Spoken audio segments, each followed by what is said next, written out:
Hello friends, welcome back to my channel. তো এখন শাকিব খানের সিনেমা রাজকুমার, সেটা নিয়ে কথা বলবো। তো রাজকুমার অনেকদিন আগে ঈদে রিলিজ করে গেছিলো, তো আমি এটা এখন ওটিটিতে অ্যাভেলেবেল রয়েছে, তো সিনেমাটা দেখলাম।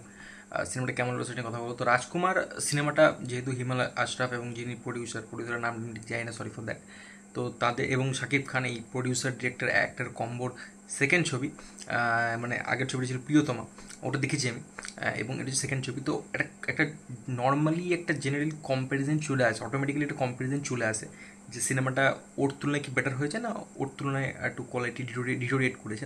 আর আমার কেন জানি না মনে হয়েছে যে এই সিনেমাটা প্রিয়তমার থেকে ভালো সিনেমা হয়েছে। এবার কিছু কিছু জায়গায় প্রিয়তমা আবার ওর থেকে ভালো, বাট অ্যাজ আ হোল আমি যদি দেখি এই সিনেমাটা কিন্তু প্রিয়তমার থেকে অনেক জায়গায় এগিয়ে। তো এবার সিনেমাটার যে গল্প এবং সিনেমাটার যে গল্প সেটা বেসিক্যালি বলতে গেলে একটা ছেলের, যেহেতু এখন সবাই সিনেমাটা দেখে নিয়েছে, আশা করি অনেকেই দেখে নিয়েছে কারণ অনেকদিন হয়ে গেলো ওটিটিতে চলে এসেছে। একটা ছেলের তার মাকে খুঁজতে মানে খোঁজার গল্প, পাতি এক লাইনে যদি গল্প বলি।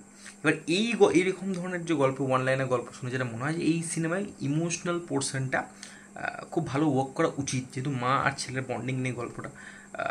তো সেটা কি ওয়ার্ক করেছে তা আমরা কিছু কিছু জায়গায় ওয়ার্ক করেছে, কিছু জায়গায় ওয়ার্ক করেনি। মানে এই সিনেমাটাই একটা মানে এই সিনেমার গল্পটা এটাই, এবং আমি এর থেকে বেশি কিছু বলবো না কীভাবে হয়েছে না হয়েছে না হয়েছে না হয়েছে।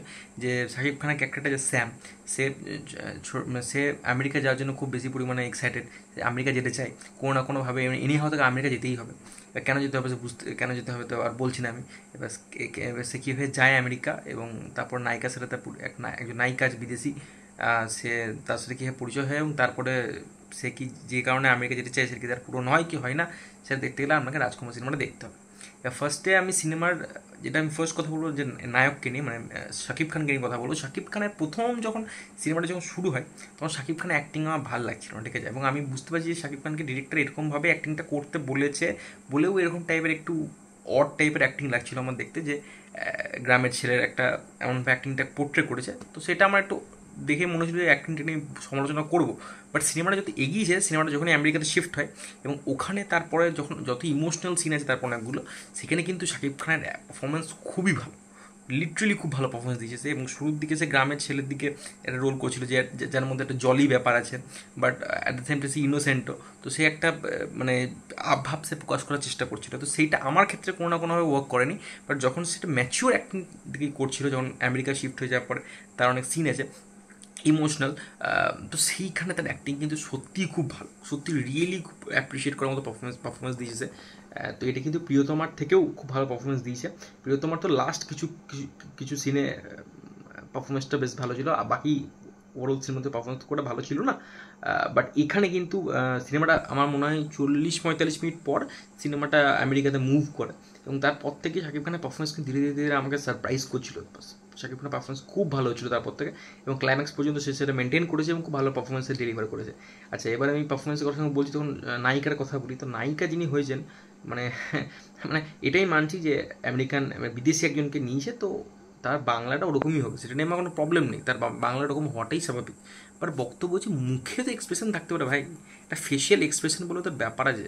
এখানে ফেশিয়াল এক্সপ্রেশনই নেই কোনো নায়িকাটার, কোনো ফেশিয়াল এক্সপ্রেশন নেই, এবং শাকিব খানের সাথে তার কেমিস্ট্রিটা জমেনি, একদম জমেনি। এবং তার না সিনেমাতে করে কিছু করারও ছিল না, তাকে জাস্ট একটা মানে কি বলবো শোপিস হিসেবে ইউজ করা হয়েছে, কতগুলো গানে ইউজ করা হয়েছে, এবং লাভ ইন্টারেস্ট দেখাতে হবে বলে ডিরেক্টর দেখিয়েছেন। তার কিন্তু গল্পের যে মেন গল্পটাই, সেখানে কিন্তু কোনো তার তার যে ট্র্যাকটা সেটা কিন্তু কোনোভাবে খুব একটা বেশি সার্ভিস করছে তা কিন্তু নয়।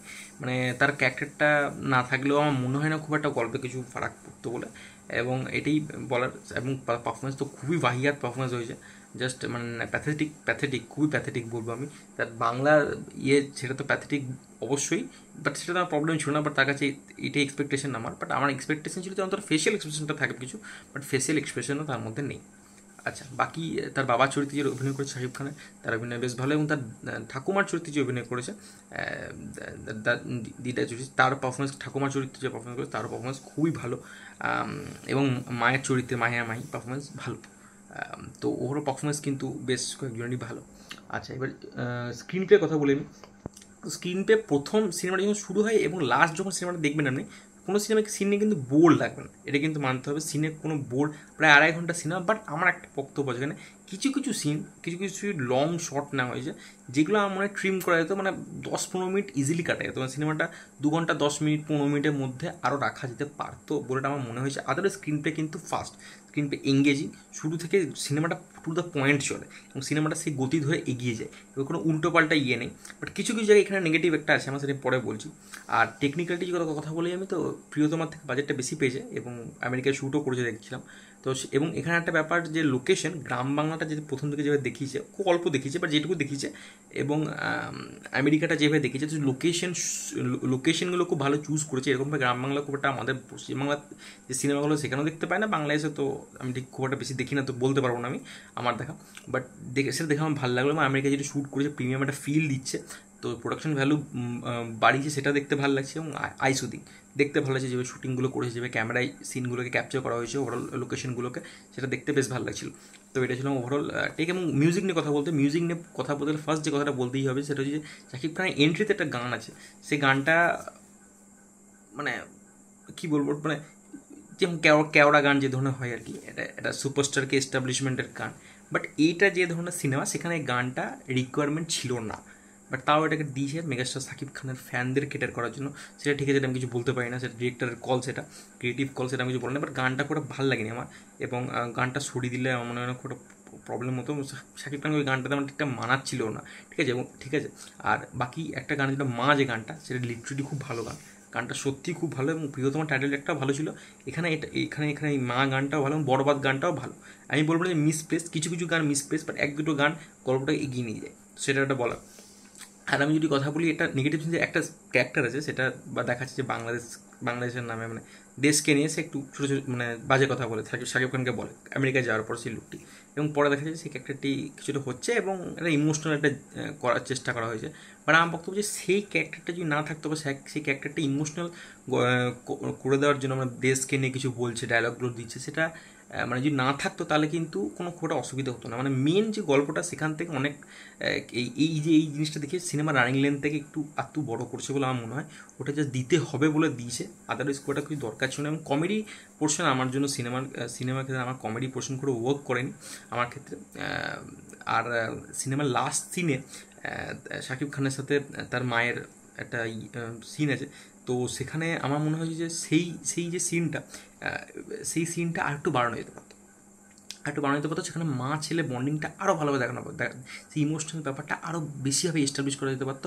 সেটা যেটুকু দেখিয়েছে, বাট আমার মনে হয় সেটা এনাফ নয়, আমার ক্ষেত্রে এনাফ লাগেনি, আরেকটু দেখানো যেতে পারতো, তাহলে আরও ভালো হতো। এবং এটা যে ব্যাকস্টোরি দেখিয়েছে, সেটা কিন্তু বেশ গ্রাম বাংলার দিকে সেন্সিটিভ একটা টপিক, এবং সেই টপিকটা কিন্তু বেশ ভালো তুলেছে, যে কেন ওর মা ছেড়ে চলে যায় বা হ্যান তেন, আমি আর কিছু বলছি না। তো সেই জিনিসটাও বেশ ভালো তুলেছে, এবং ওখানে যিনি তার বাবার চরিত্রে, ইয়াং বাবার চরিত্রে অভিনয় করেছে শাকিব খানে, তার এখানে যে দাড়িটা লাগানো হয়েছে, সেটা দেখতে প্রচুর নকল নকল লাগছিল, ওটা ওটা ওটা ওটা ওটা খুবই বাজে লাগছিলো দেখতে, মানে জাস্ট খুবই বাজে সিন দিয়েছিল। এবং মাহিয়া মেয়ে লাস্টের দিকে যে প্রস্থেটিক মেকআপটা দিয়েছে, আগে শাকিব খানের প্রিয়তমা শরীরে যে প্রস্থেটিকটা ছিল লাস্টের সিনে, সেটা কিন্তু ফার বেটার ছিল, ওখানে প্রিয়তমার আমি বলবো ওখানে ওটা বেটার ছিল, বাট এখানে প্রস্থেটিকটা মাহিয়া মেয়ের ওখানে ভালো লাগেনি, একদমই বাজে লাগছিল দেখতে এটাকে। এবং লাস্ট সিনে একটা ভিলেনের এন্ট্রি আছে, বাট ভিলেনটা মানে কি ভিলেন, মানে ভাই দুটো না চারটে সিনে দেখা যায়, এবং ওই সিনে মানে অনেক আলতু ফালতু জিনিস রয়েছে, ওই ক্যারেক্টারটা বললাম, ভিলেনের কোনো দরকার ছিল না, লাস্টে এসে দেখা যায় যে একটা জিনিস করে দেয় সাকিব খান, ঠিক আছে। ও কোথা থেকে চলে এলো বাংলাদেশ থেকে ইন্ডিয়াতে, ঠিক ঠিকানা নেই, এই ইন্ডিয়া বলছি মানে সরি আমেরিকা থেকে বাংলাদেশে কোথায় চলে আসতে ঠিক ঠিকানা নেই। তারপরে ও কী ভিলেন, মানে ওটা জাস্ট নায়িকার সাথে একটু করেছিল, ওটাই ভিলেন হয়ে গেল। ভিলেন একটা অ্যাকশন সিন আছে, অ্যাকশন সিনে হাজার খানেক স্লো মোশন শট আছে, ওইখানে হঠাৎ করে সাকিব খানের চাপ দাঁড়িয়ে চলে এসেছে, দেখা যায় মানে আগের সিন দেখা যাচ্ছে দাঁড়িয়ে নেই, আর পরের সিনে চাপ দাঁড়িয়ে চলে এসেছে, কি এই অনেক টেকনিক্যাল এরকম ফ্ল রয়েছে বলবো। বাট আমার সিনেমাটা মোটামুটি লেগেছে, বাট প্রিয়তমার থেকে সিনেমাটা ভালো লেগেছে, এটুকু আমি বলছি ওভারঅল টেক আমার। তো তোমাদের কেমন লেগেছে প্রিয়তমা ডেফিনেটলি কমেন্ট করে জানতে পারো। ভিডিওটা ভালো লাগে তাহলে চ্যানেলটাকে প্লিজ সাবস্ক্রাইব করে দিও। Take care, good by.